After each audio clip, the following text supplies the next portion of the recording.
Imagine this. Over the Caribbean Sea, American helicopters fly low, lights off, radar silent. In Caracas, the capital of Venezuela, the power goes out, suddenly, without warning.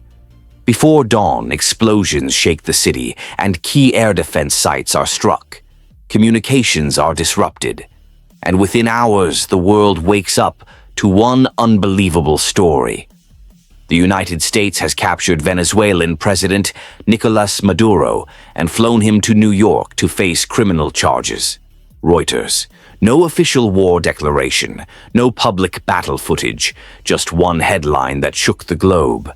For millions, it sounded impossible, a sitting Latin American leader captured by foreign forces and brought to stand trial in the U.S. on narco-terrorism, drug trafficking, and money laundering charges.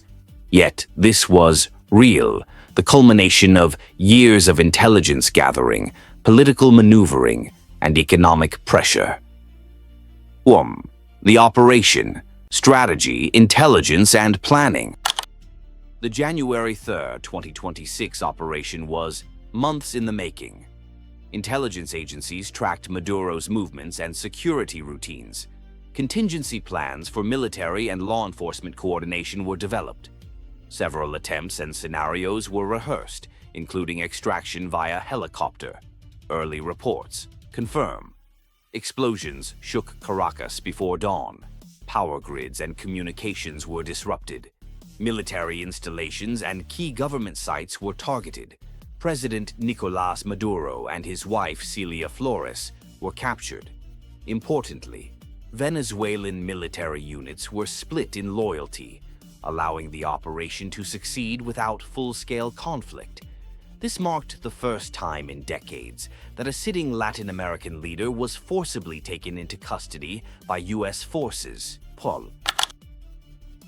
Venezuela is not just another country. It is a hydrocarbon giant, home to the largest proven oil reserves on Earth, larger than Saudi Arabia. Before the crisis, Venezuela produced millions of barrels per day. Much of this was heavy crude, crucial for U.S. refineries over the last decade. Production dropped sharply. Infrastructure deteriorated. Sanctions choked the economy. Venezuela shifted energy ties toward China and Russia. Even weakened, Venezuela's oil reserves made the country an extremely valuable geopolitical prize.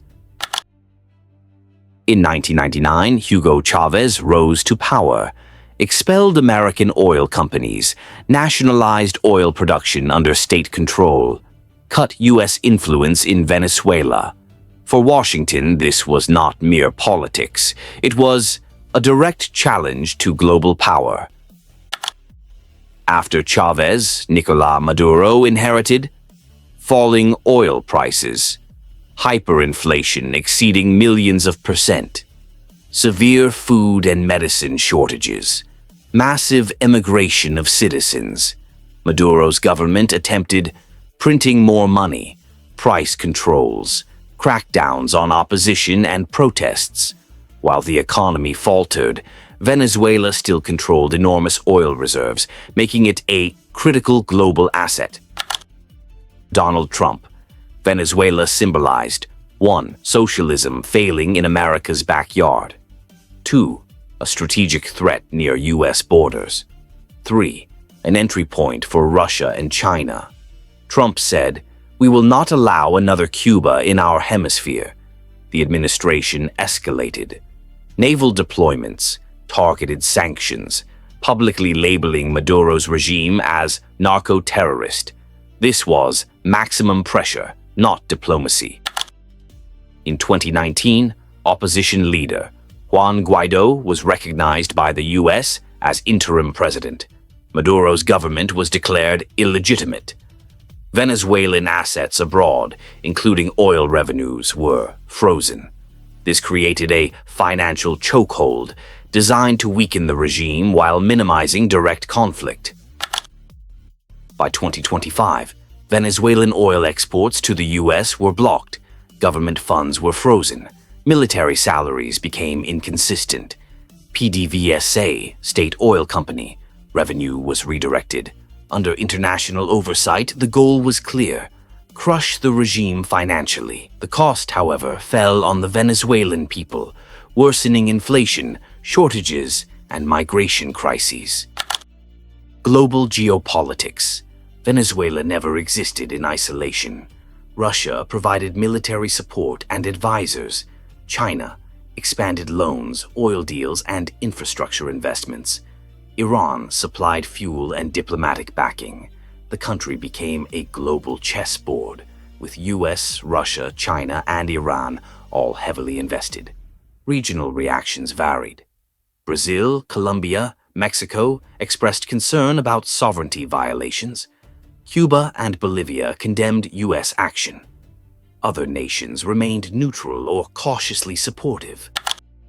Maduro was arrested on specific criminal charges: cocaine trafficking, narco-terrorism connections with FARC, money laundering of billions of dollars. He was flown to New York federal court to face trial, a move unprecedented in decades.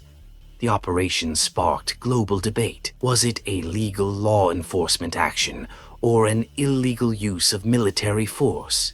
Did it set a dangerous precedent for sovereignty violations? What about the risk of regional destabilization? Even US legal scholars remain divided on the legality and scope of the operation. International law generally prohibits using military force against another sovereign state without UN authorization. Critics argue that US bypassed legislative oversight. Supporters claim exceptions for extreme security threats or law enforcement. The operation sits at the intersection of military strategy, law, and global diplomacy. Venezuela's political future is at a crossroads. US influence over oil revenue has dramatically increased. Energy markets may shift globally. Geopolitical tensions could escalate in Latin America. One thing is certain: this was never just about one man. It was about power, resources, and global rules. Was this liberation or imperial overreach? What do you think? Is the world safer or more unstable now?